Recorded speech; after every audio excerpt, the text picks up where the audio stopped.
we have the exclusive on it. Without further ado, the Pac-12 is being very aggressive in expansion. And I've told you now for the better part of 2 weeks since this story really got rolling, that the Pac-12 was going to target the AAC. I think we all knew that. But we were first and now confirmed that Tulane is one of the leading targets for the Pac-12. I think this is a very obvious choice. Tulane is an institution of higher learning. It aligns very much with where the philosophical, minds are in the Pac-12. They want athletics, but they also want academics. And it would seem that Tulane fits that bill. But now we have this emerging picture of the Pac-12 that probably is not the most flattering picture because you have the Pac-12 absolutely decimating the Mountain West Conference last week in what was, I think, the biggest story of the week. And arguably, it might be the biggest story of the year, as you now know that the Pac-12 has added Boise State, Colorado State, Fresno State, and San Diego State, in addition to already having Washington State and Oregon State. And the question now becomes, what's next? Well, we know that's a death knell for the Mountain West. Where does the Mountain West go? We don't know. But what we know is the Pac-12 is targeting the AAC. And the AAC yesterday, in a statement you're going to see here in a minute, essentially came out and said, we are doing everything we can do to survive. And I'm told by sources close to the situation that the AAC is very well aware that this is coming, and they have actually closed ranks, including Tulane, and they are now selling their membership from the conference leadership level down to the membership. They are selling this idea that they are going to be the most advanced G5 conference. Things like, hey, we're going to bring in private equity. We are going to be creative in the branding and marketing front. That the G5s have to operate on a different level, even though they cannot compete with the P4. They have to operate like the P4. And the AAC is attempting to be a leader in that space. And essentially the phrasing that was used to me was Pac-12 be damned. The AAC believes that they can be in a leadership position for the group of five. But make no mistake about it. I think the messaging that is coming through here is everybody in the G5 now views the Pac-12 as a predator. And Jake, I can't say that I disagree with that viewpoint. Yeah, I mean, I don't blame them at all for having that viewpoint. I mean, how would they feel any differently? How would they feel like the Pac-12 was trying to help them when the Pac-12 is clearly not trying to help them? And I think, the big thing here is for the Pac-12 at least is if you're going to go out and, you're going to take these teams from different, group of five conferences, like Tulane as an example, you need to make sure that you get it right. And I do think if they were to add Tulane, that would be getting it right. Obviously, Tulane has had some pretty good success when it comes to winning bowl games against, at that time, Power 5 competition in USC. Obviously, Tulane is certainly one of the better group of five teams on a year in and year out basis. Right, and so, I feel like Tulane's a great target. And I think, unfortunately for college football, the group of five has no other choice but to position itself in a way where they're basically saying, hey, like, we're, as he was saying, like, hey, we have to close ranks. We got to keep it tight knit. Like, we got to do everything we can to survive. And I think the natural progression here, assuming that, schools like Tulane get added and we see this process play out the way we think it will, the next natural progression of this would very simply be consolidation at the group of five level, meaning, obviously the Mountain West is decimated. They're looking at their options. If the American were to lose, Tulane, and then let's say another conference lost one of their premier schools, at that point, then the group of five has to kind of get together and say, hey, like, what do we want this to look like? Is the Mountain West and, the American gonna merge, let's say? Are we gonna get, some shuffling of schools? Like, how do we balance all this? Because we can't have a conference in the Mountain West out here with, 6 teams or whatever. That's not going to work for anybody. So I think that's the hard part, is that the group of five is sitting here, having to deal with the Pac-12 trying to reboot itself and expand after already having dealt with, the NIL settlement situation that we talked about so much, and it feels like the group of five is basically just having to play defense constantly, against the power conferences. And while that is the reality of it, I think it's an unfortunate situation because there is no real way out or real way to kind of change that dynamic. You're just simply going to have to make the best of it. Well, I think this is a little different as well because now you're feasting on each other. And I could tell you, talking to sources around college football, there's a lot of people in the G5 footprint that are very unhappy with the Pac-12. And there is some frustration, and there is a belief that the Pac-12 is cannibalizing its friends.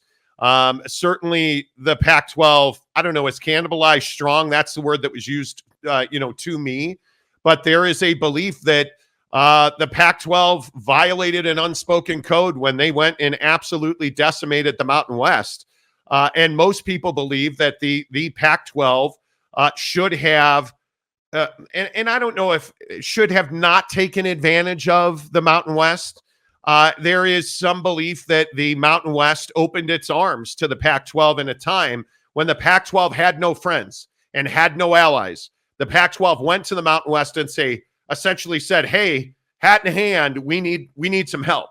And the Mountain West answered that call for help.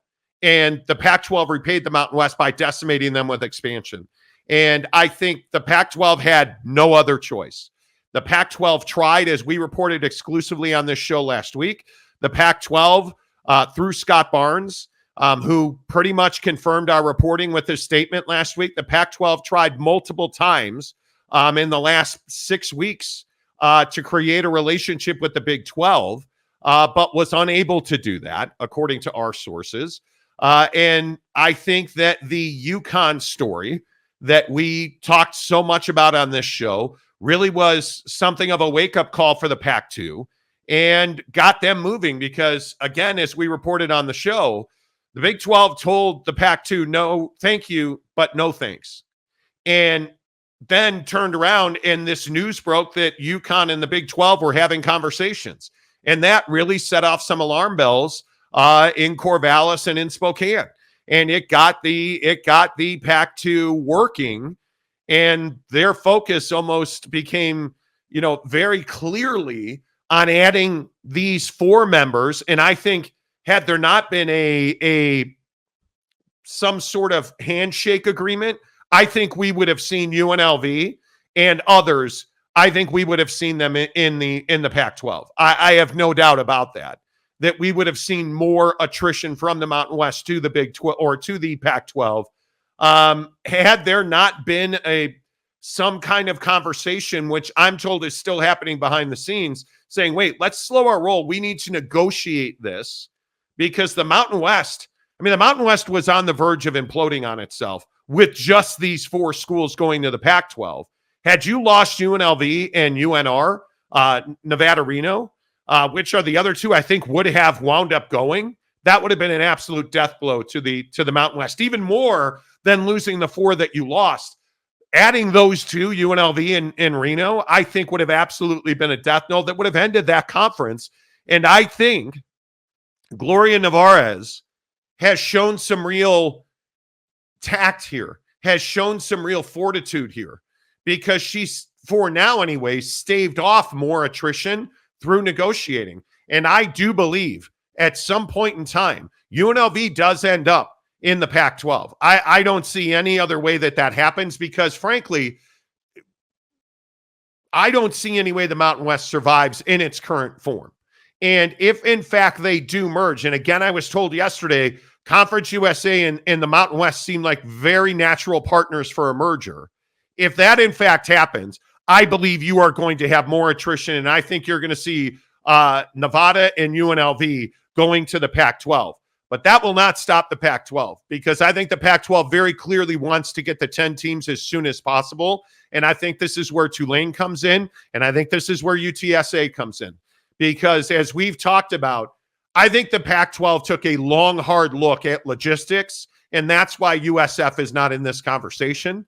I think if the Pac-12 could make things equal, I don't think there's any doubt they would love to have a pipeline into South Florida, but that's not going to happen at this point. I think what you are likely to see, based on what my sources are telling me, you are likely to see Tulane and UTSA be the focus of Pac-12 expansion. While at the same time, I think they are negotiating and having conversations with the Mountain West about how to tidy up and end this interaction that they've had. This what now can only be believed as a disastrous relationship, a scheduling agreement that's turned into absolute poaching of Mountain West members. I think that's where you're at here, and I think if we've learned anything from the Pac-12 and the Mountain West, the AAC has to be aggressive here. And Ross Dellinger put out a statement from AAC Commissioner Tim Pernetti yesterday. And I don't know how you read this any other way than to say we know what's coming and we're not going to stand by and watch it happen. Tim Pernetti said, quote, "The American Conference is pioneering brand firmly grounded in grit and hard work with powerful and prestigious member institutions. In the past 5 months, we have prioritized seizing every opportunity that enhances value for our member institutions and student athletes. Whether through private capital, naming rights, innovative partnerships, or realignment, we have proactively assessed each opportunity and are prepared to collaboratively take action steps to be in the forefront of success and sustainability." Tim Pernetti, the commissioner of the AAC. I don't think there's any doubt that we are watching a new G5 landscape emerge. Well, I think that, the negotiations falling apart between the Mountain West and the Pac-12 is something that if I'm the American, I'm sitting there saying, okay, we can't allow ourselves to get into a vulnerable position. No, you know what they're saying? Uh-oh. Yeah. Right? That's like what they're saying. Because we're hitting the panic button on some level. We're hitting the, like battle stations. Hey, we need to be prepared. And I think, the one point that really stands out to me in terms of like where the Group of Five conferences are at, where their commissioners are kind of at when they look at this, is this whole thing where the Mountain West was negotiating with the Pac-12, and when the Pac-12 came hat in hand and said, "Hey, we need help," the Mountain West says, "Yeah, sure, we'll try to help you," and I think that at that time, that was a noble, thing to do. But at the same time, you knew that as a Group of Five, conference in the Mountain West, there were risks involved with that because you knew inevitably the Pac-12 was going to have to do something. They were going to have to take a step to get back to prominence, to get back to relevancy, to just simply get back to being a conference by NCAA standards, right? 8 teams by July 2026, I believe it is. So, if you're the Mountain West and you're negotiating that, I hesitate to think that Gloria Nevarez didn't consider that. In fact, I'm very sure she considered that. But it's kind of amazing to me that the Mountain West would feel victimized here, because when you try to negotiate with someone who stands to gain more than you do, we've seen this so many times. The person who stands to gain less typically loses more, right? The Mountain West was fine. The Mountain West didn't need the Pac-12. Like, regardless of what San Diego State and Wickerville wants to tell you, the Mountain West was perfectly fine, right? There was, let me retoken my phrase, there was enough butter for all the toast in the Mountain West at $3.5 million for each school. And so for me, I just feel like, yes, the Pac-12 raided the Mountain West. And yes, if I'm the American, I'm sitting here saying like, hey, we need to be real careful. We need to be very much on the same page as a conference. And we need to be very prepared for Tulane to go ahead and leave our conference. But what we can't have is Tulane leaves and then several other schools panic and are looking at other options. What needs to happen is, hey, okay, Tulane, go and do you, cool. But the rest of our conference stays intact. And then we look at adding either some type of merger or like, some type of, again, adding another school or whatever the case might be. But I'm just telling you, the Mountain West situation and the way that went down is absolutely a, sort of this benchmark in time, this timestamp where where a group of 5 conferences are not going to allow that they're not going to continue to allow that to happen, because at some point, if you just continue to allow this to happen, you're not going to have a group of 5. You're not going to have, you're not going to have a structure for the lower end schools to play within. You're going to have a group of 3. Like what? I mean, what does it even look like? I think consolidation is real, and I think that you have to do it. You have to do it. And what other choice do you have? Because the Pac-12 is not going to operate like a G5. They're not. They're not used to operating like a G5. You have an operator like Scott Barnes, the athletic director at Oregon State, who carries considerable water in that town.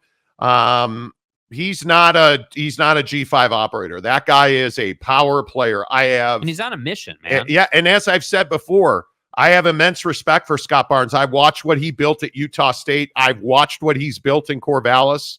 I don't think there's any doubt that Scott Barnes has grander plans than the G5. And if I were the AAC, I'd be really worried about this, because I think Tulane is the only option on the other side of Texas. And with all due respect to Memphis, because how many Memphis people were in my mentions yesterday? Oh, Monty. You're selling us short. The plain and simple truth is, and get ready for pissed off, Phil, because every time we bring up academics, I was looking at the profiles of Memphis and Tulane academically yesterday. Do you guys understand that 97%, I believe it is, of applicants at Memphis get in? You're going to have to be really not very good to get into Memphis. You're going to have to, you may be on parole. You might have failed 9 of 10 classes. I don't know what it would take for you not to get in at Memphis versus Tulane, who only allows 11% of applicants in. Do you know, it's difficult. That means it's difficult to get in at Memphis. The academics are completely different. And what's a flight from Corvallis, where I think you probably fly out of Portland? I've never flown to Corvallis, so I don't know, but I would assume you go to Portland. Portland to Memphis is 5 and change. Yeah. Portland to New Orleans is 5 and change. It's the exact same distance. They're almost on a north and south line of each other.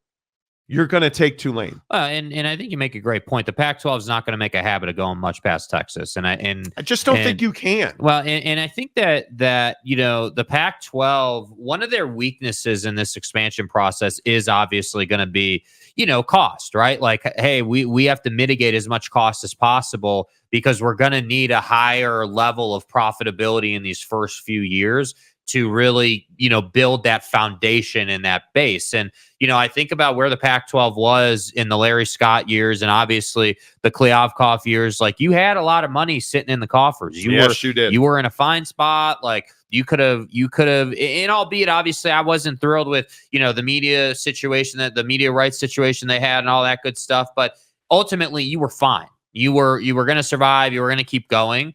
And I think that's a reality that they're now facing. And I think when we talk about Scott Barnes, like, I am at least happy now that it seems like Scott Barnes is really sort of kind of taking that role of frontman. Like, he's not the commissioner per se, but you hear from him more now. You see him kind of stepping into that light, if you will. And I think that if Scott Barnes is one of the leaders of this conference, I think they're already miles ahead of where they were with prior leadership. And that, to me, while is a good thing for the conference itself, I think if you're, again, the American, the Mountain West, anybody else, like you understand that those are some tough customers that you're going to wind up dealing with. And I'm not so sure you're excited about that. No, I, in fact, know you're not excited about that. And I think you just continue to look at,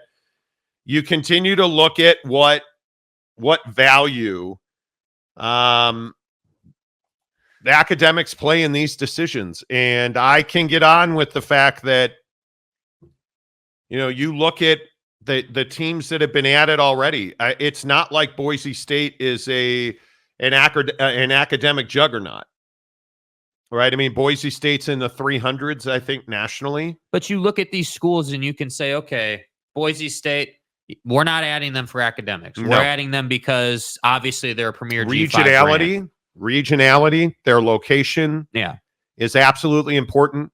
Their status as a team that's been on the cusp of being a power program for how many decades now? Their investment in facilities, like it's if you can add Boise State, you're adding Boise State. It's a no-brainer. Yep. And I also think the same thing with Colorado State and Fresno State.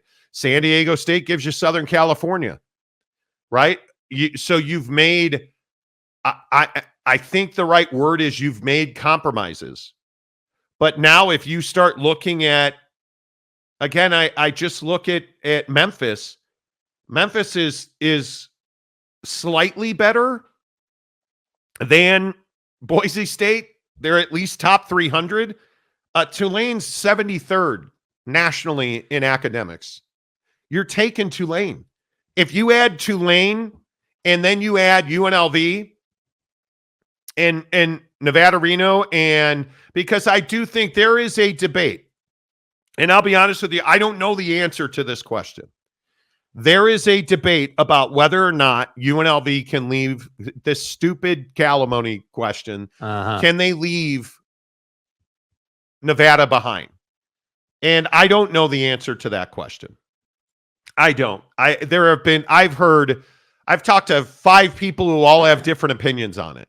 Right. Yeah. And I think most people believe they could, but they won't. Well, what's the obvious difference, though? See, and this is the inconvenient truth for the group of 5. UNLV is not in the same position that, Calford's in or UCLA is in when it comes to the relationship with the state school, in the area. UNLV is not making, $150 million a year on football. And so when we talk about, again, whether they should have to bring, Reno along or not. Yeah. I'm not sure they should have to do anything, mainly because they're not making enough money to bring them along. And that's the unfortunate part of it. I don't think that we should be saying to group of 5 schools, hey, like if you get to this, if UNLV gets to this better opportunity, then they have to bring this school with them who has done what? I mean, obviously Nevada has some appearances in the tournament. You hear about their football program from time to time, but it's not like you're like, man, we got to have that. Got to have it. Right? Like that's not who they are. So I don't know. I think that dynamic is different at the group of 5 level than it is at the power level. And that's unfortunate, but I just think that's the reality of the situation. Yeah, I agree. I think, again, I've been told very directly Tulane, UTSA are 2 very big targets for the Pac-12 and that they want to get to 10 as quickly as they can. With the next 4 that they add have to be rock solid. And I think that it is in their edicts that they want academics to be a priority with their membership. And I think absolutely Tulane, UTSA adds that. I mean, you look at state schools. I mean, hell, San Diego State's a pretty strong academic university. Fresno State, that's another 95% of applicants getting in. Right. But you understand the value that the Boise States and the Fresno States bring. You have to have Fresno State because you're trying to save cost in here at some point. And they're perfectly located. You look at if you just look at these 6 universities, that regionally speaking, travel is not arduous. Time away from campus is not arduous. This does not stress your academics. None of that. And it's why I say, I don't think they want to go to Florida. Right. I don't think they want to go to Florida. For that exact reason. I just think it's too much of a stretch. Well, and maybe, it's funny how things work out. Like maybe the Calford situation with them going to the ACC, maybe that's the one thing that does hold this upstart Pac-12 conference back from getting a power conference designation. Because if that graphic that they had put out with the Pac-12 insignia and the schools at the bottom included Cal and Stanford, we would be having a very, different conversation about how this conference is perceived, because at that point, then you've got 4 schools who obviously that's a different conversation. Are really top notch academically. It goes without saying with Stanford and Cal, it's one of their biggest pieces of value. Obviously Oregon State is really good academically. And then you have Washington State. So that would have been a really nice foundation. And part of me wonders, when we talk about academics, if you're Cal and Stanford, obviously there's not a way out of that grant of rights. Like, we've covered that. We've been over it. It's very straightforward. So if the ACC thing blows up inside of the next 5 years, is that the thing that kind of pushes this conference to the next level after this initial wave? Because they're going to need some help of some variety. Something's going to have to happen, in my opinion, for them to get to the power conference level again. But what is the elephant in the room that we haven't talked about yet? And I know I talked a lot about it last week. The elephant in the room here, you also got to sell a TV contract. Yeah. And when you look at New Orleans, San Antonio, and Las Vegas, you can sell that. You can sell that. I can sell San Diego and Southern California. I can sell, as much as I probably don't want to, I can sell the mountain region. I can go from Corvallis to Spokane to Boise to Colorado State. I can sell that. Right. I don't know that going to Florida is offset by TV money offsetting the rigors of that travel. I just don't think it does. And if I can get Tulane and their academics and New Orleans, which is already a pretty strong sports market, if I can get San Antonio and I can put my foot in the state of Texas, that's a win. And again, I think if you can build yourself a home in Las Vegas instead of the exorbitant costs of San Francisco, which were an absolute anchor around the neck of this conference. Facts. I think you're going to do that. Mm-hmm. Why would you not? Well, and you got to, again, not that Las Vegas is Big 12 country, but I'm telling you, you cannot allow Brett Yormark in the Big 12 to really get a strong foothold in Las Vegas. Like, that can't happen. Well, and I also think I had a very interesting conversation yesterday about why this new Pac-12 is different. And I do think it's very, very different. The days of Carol Folt absolutely taking her thumb and putting it in your areas of unspeakability to go to the Big Ten. Hugh Janus. I think those days are over. Right. You have 2 universities and 2 presidents and athletic directors that are very much aligned in the idea that this is not the old Pac-12, that we're not going to do business the way that this conference had always done business. And I think that's incredibly important. I think that's really, really important, because if you continue to do things the way you've always done things, you can expect the same result. If you want a different result, you've got to do different things, and you've got to do it a different way. And I think that's what you're looking at in the Pac-12, that this group that's running this conference is not running it the way that it always has in any way, shape, or form. Completely agree. And I think that is a very big difference. And I think when you look at the universities that were added here, I think there is very clearly an understanding that, yes, academics are a priority, but we need Boise State. Yes. Yes, academics are a priority, but we need UNLV. And we need Fresno State. And we need Colorado State. Because what you need to do here to really light this conference on fire is you need to win football games, and you need to be going to a lot of bowl games just as a conference. Like, it would be nice if it wasn't just, Oregon State, Washington State, and Boise State. It'd be nice if, UNLV and Colorado State, and it'd be nice if. But it would also be nice if you had tournament shares, which is why it's a shame you can't go get a Florida Atlantic. Right. Which is a bummer, because NCAA tournament shares are really, really valuable. And I know people keep telling me, Monty, this is a football move. I don't disagree with that at all. But where the, hey, Monties go out the window is those NCAA tournament shares are absolutely vital for San Diego State's viability, for Florida Atlantic's viability.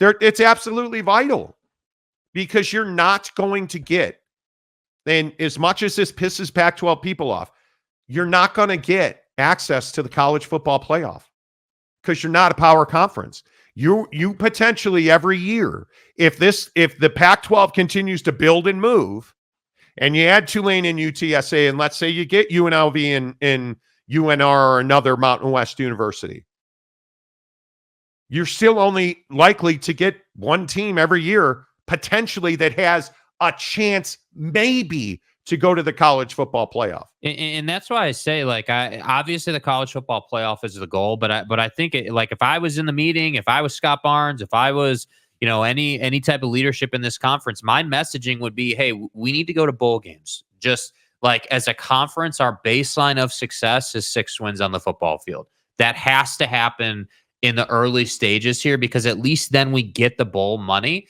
And then, hey, if we can get San Diego State or Oregon State, Oregon State's probably the better example, popping off and getting into the college football playoff, great. We can build on that. But what you can't have is a bunch of teams, going 5-9 or whatever, whatever it would be, looking terrible. You can't have that. And that's why I think it was so fascinating that at the beginning of the year, you have Boise State talking about how, like, we're not out here trying to add people just so they can make money and, trying to copy, Brian Kelly. Like, you can't have any of that nonsense anymore. Like, the Pac-12 needs to move forward and be positive and be forward thinking. And I think they're doing a good job of that so far. But again, as usual, the proof is in the pudding on the football field. I also think, very interestingly, this is why you don't make a hasty move, SMU. Cal and Stanford, and these hasty moves that we've seen that have cost these universities so much money. Gonzaga comes to mind. Gonzaga, as we've talked about, they have an open invitation to join the Big 12 anytime they want. Have they taken it? They have not taken it. Why? Well, because they have a good existence in the WCC. They're guaranteed a tournament spot every year. Yep. Which is all they care about in Spokane at Gonzaga. Because that's what they do, is they play basketball. And imagine what the Pac-12 would give to get a university like Gonzaga into their fold. What would they give? A lot. A lot. Especially when you consider the fact that Gonzaga has the open invite to the Big 12. A lot. And I think it's why you very carefully consider, was it a mistake for Cal and Stanford to go to the ACC? It wasn't. It was a solid decision. Did they make it in haste? They did. Yeah, they panicked a bit, no doubt. If they could unwind that watch, would they? I don't think they would. But if you're SMU, are you thrilled to be in the ACC making zero TV money? You're probably not. It's a loss leader at this point. You're probably not. Do you want to be a power school? You do. So is there give and take? And if you're sitting at a table with all the SMU power players, there's probably debate over it. Yeah. And half of them would be like, yeah, I love where we're at.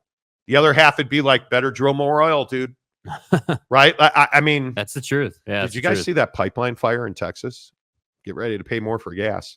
But my point is, I think it is that the universities that are in a position to wait and be patient always win. Yeah, and I think they're learning lessons from Cal and Stanford. Because again, I always point this out. The big thing with schools like Cal and Stanford is they have the staying power. They have the fortitude to make decisions like that quickly and move on it. And SMU doesn't have that kind of bandwidth, if you will, financially. Like Tulane doesn't have the option to make a mistake here. And that's where. Again, that's where I think it's a very slippery slope if you're a school looking at joining the Pac-12. Like, the question obviously is going to be, hey, we're on our current path. Does the Pac-12 path look better in 5 years than our current path? If we think it does, then we'll probably join. If we don't, then we'll sit. I don't know how you make that decision. Yeah, that's a really tough thing to do. Because if you're Boise, haven't you always been pointing yourself at a power spot? Yes. But can you afford to do what SMU did? You can't. You just can't. You don't have that kind of bread, dude. And I look at Oregon State, beautiful research stadium, beautiful. Can they afford to do what SMU did? They can't. Like it's rough. It is very difficult to find yourself in these positions and make pragmatic and practical decisions that's for the best of your university, not your football program or your athletic department. What's best for your university. And we haven't even gotten into guys like Jonathan Smith who left their current situation because they could see the writing on the wall. Yeah, right? Well, I think I'd rather be at Oregon State than Michigan State. I would agree. But again, when it comes to access and things like that, I mean, you can make a pretty compelling case that, it is Michigan State, but if you could get something going there, path's a little easier, it seems like. But, yeah.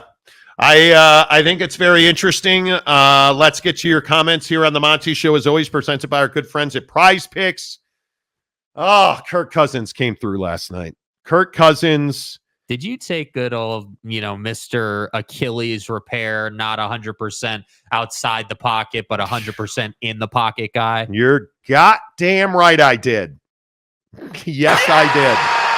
And I would like to point out, and I didn't get to it yesterday. I failed you. Because I didn't, as much as I espouse my awesomeness on Prize Picks, right? I was too busy crying like a little child about my losses in Prize Picks to tell you that Kirk Cousins was 220 on yards passing last night. But it was one touchdown.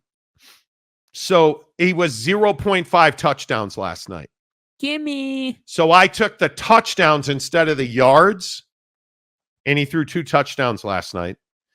Bless you, sir. Boom. Saquon last night. God, how did he drop that pass? And we need to get to that later. And we will. Show. Yeah. We will. We'll rip Nick Sirianni in due time. An Eagle fan. Saquon Barkley last night was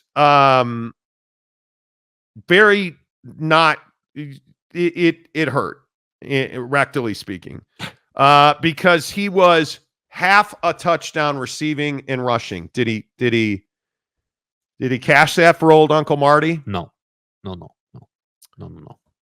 He so did I. Of course I took, because it's Saquon Barkley.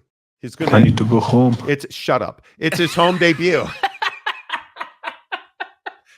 It's his home debut. Did that cash? No. It didn't. But when you have somebody that you can count on so passionately, Do you believe? and when you know that if I put him in my my Prize Picks lineup, right, this mother ain't gonna miss. Right. You can play a flex play for $15 because you know that Seiya Suzuki is the hero you need, not the one you deserve. The hero you need is Cubs stud Seiya Suzuki. Seiya Suzuki. Right.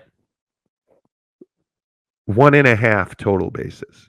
The mofo went 3 for 5.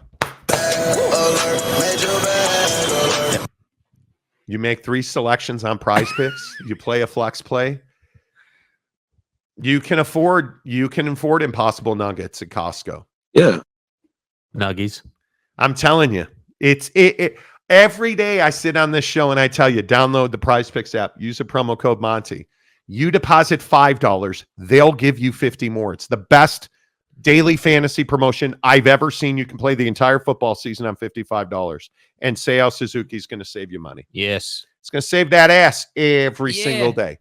Every single day. Just take Seiya Suzuki. You make 3 selections and you play a flex play, which means you only have to get 2 of those 3 correct. Just check your bank account, dude. Cash money. That's what I love about Prize Picks. Now, did I get piped? Did I get inserted on the NFL? Yes. Deeply, and just It was rough, bro. damage that can never be undone. But boy, did I bounce back. 2 or 3 in flex play. Bless you, Kirk Cousins. I'm so overcome with joy and happiness this morning because the Cubs won. It is what it is.